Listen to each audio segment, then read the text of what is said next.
Frickin' Gemstone Mine John just did a great video on how many lands to run in your commander decks, like backed up with mathematicians, theory, and stats, all your favorite stuff. You'd actually like the video.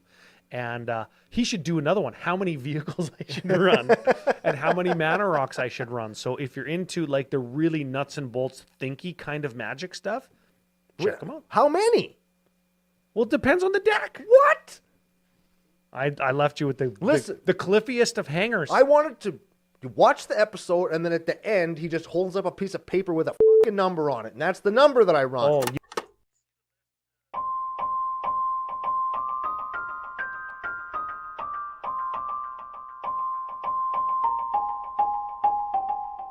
Hello and welcome to another episode of Gemstone Mine.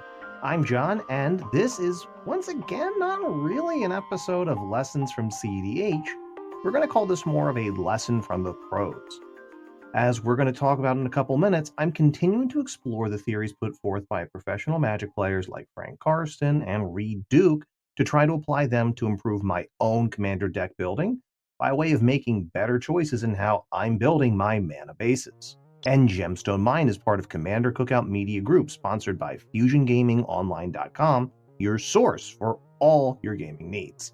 And hopefully I still have the right promo code on the screen, because I know it's probably going to be changing pretty soon. If you are watching this on YouTube, you'll be able to see it right here on screen. If not, you can check down in the description if you're just reading it. There's the new Magic set coming out. I feel like I could probably just leave blank and use that as the punchline from now on. But we're going to have Aether Drift, which apparently is less like Magic wacky races and seems more like it's Magic cool runnings at this point, with a scrappy team of underdogs from Amonkhet trying to compete with the rest of the multiverse. I think it's kind of hilarious. I know that Ryan is super excited for more vehicles for his vehicles deck. And you can always save some money on the cards you were going to buy anyway by using Commander Cookout Media Group sponsor FusionGamingOnline.com, your source for all your gaming needs. And like I said, this is not really a lesson from cEDH. I want to put to practice some of the theories put forth by Frank Karsten and Reid Duke. Particularly Reid Duke, I want to experiment with something that he said in his article, where he talked about how, really, modern Magic design doesn't punish us for land flood anymore. Quite to the contrary, there's so many ways to generate advantage turn over turn, and there's so much value baked into so many of the cards we play, that you'd almost rather draw an additional land as opposed to not draw enough lands.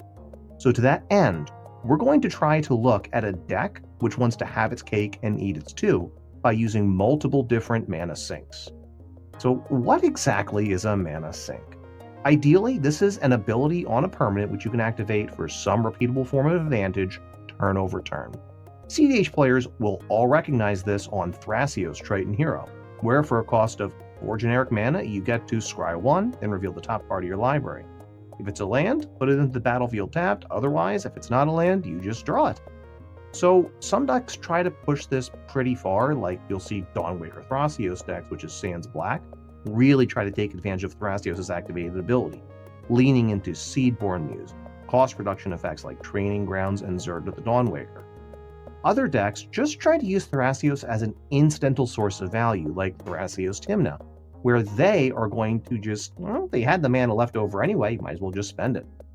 A mana sink theoretically lets you keep all your mana available for a turn cycle, threatening to interact with your opponents, and then, in effect, you get to turn around and say, well, if I didn't use the mana, let me dump it into this mana sink and get some advantage out of it. It virtually gives every piece of interaction in your hand a modal effect. Don't cast this spell, pay some amount of mana, and gain some advantage instead. If nobody plays a spell that needs to be swan-songed while we control Thrasios, we can instead just dump 4 mana into Thrasios and either draw or ramp. Both good scenarios. The best mana sinks are the ones that have a high ceiling. Notice what was missing from Thrasios' activated ability? Not having a tap symbol in his activated ability means you could potentially activate Thrasios multiple times. That's the entire idea behind Dawnwaker Thrasios. Once you have a tap symbol on your mana sink, you're committed to only activating it once per turn cycle in most cases, which let's be honest, in most cases is probably just fine. But it's a limitation to be aware of when you're building around it. Likewise, colored mana costs tend to be harder to pay and less valuable than colorless mana costs, which is why Thrasios only costing generic mana is so powerful, while his, second cousins twice removed, Gretchen Titchwillow, which costs 2, a green and a blue to activate, or Zimone Quandrix Prodigy are considerably less useful because, Zimone requires you to tap. Gretchen requires colored mana. These are both real costs, and even discounting that they don't have partner, they see play in a lot less 99s than Thrasios does.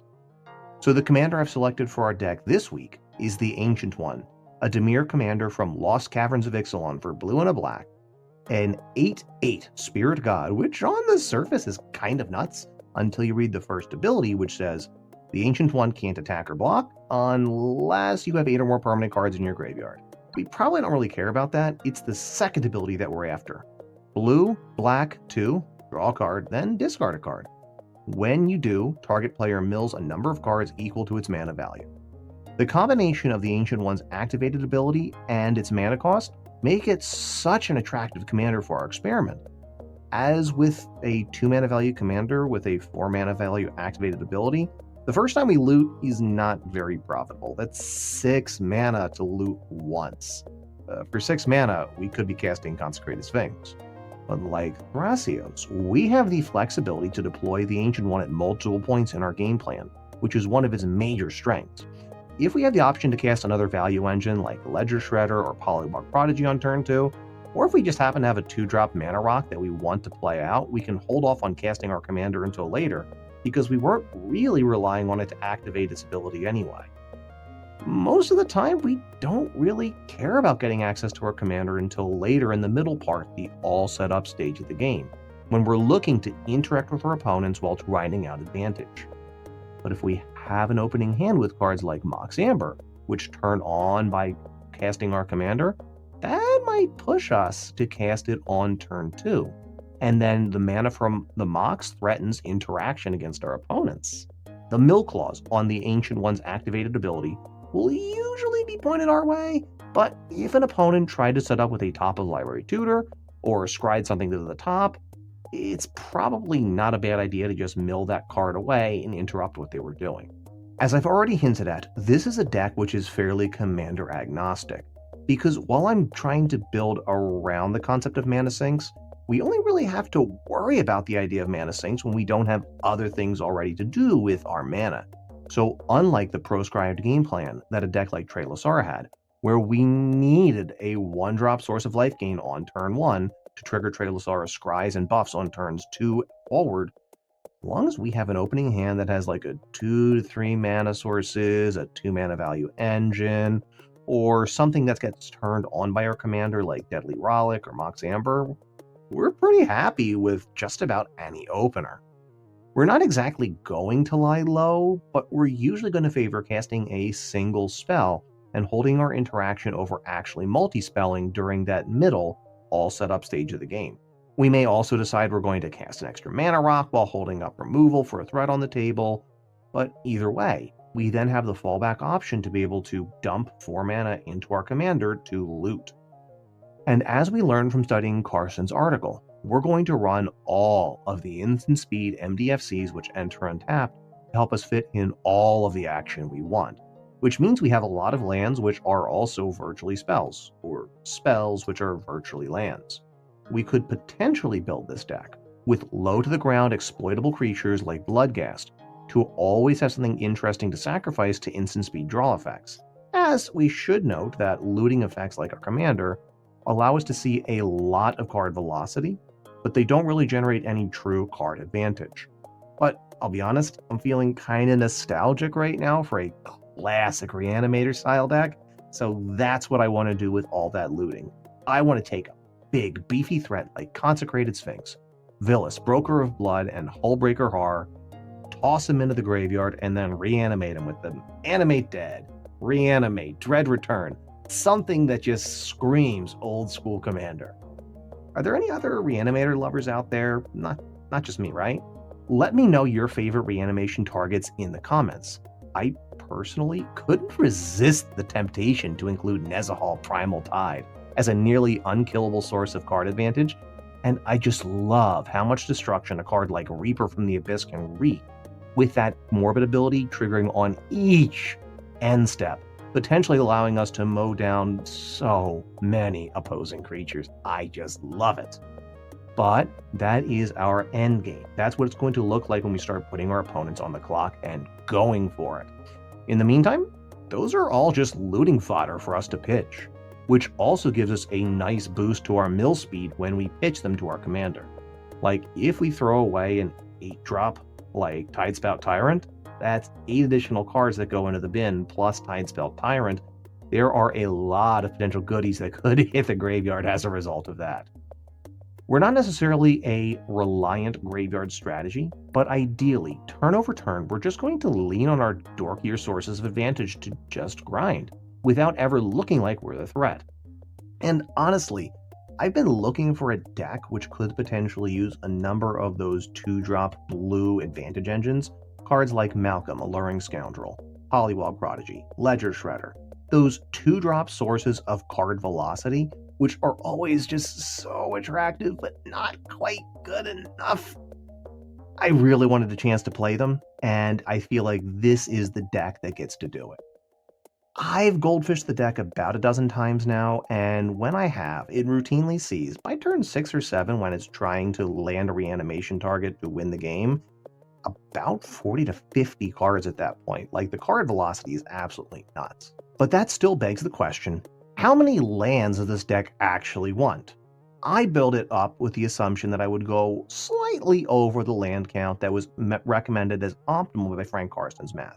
And as Reid Duke argues in his article, it's better to flood out with lands in Modern Magic than it is to go without the land that you need to just cast your spells. Since we're not in green with this deck, I'm going to rely on mana rocks for the majority of our ramp, with an average mana value in the deck of 2.91 without lands, and crunching the numbers of our cheap draw spells, cheap ramp spells, MDFCs, this deck wants, according to Frank Carston, 32.108 lands. And analyzing how many sources we would want to be able to cast our commander on turn 2, we want about 30 colored mana sources total, at least 20 producing black and 20 producing blue, to successfully cast our commander. Our true greediest spell in the deck is Overlord of the Flood Pits, with an impending cost of 1 blue, which would demand 28 blue sources to reliably cast it on turn 3. Which means I really wanted to include as many of the multicolor lands as I could in this deck.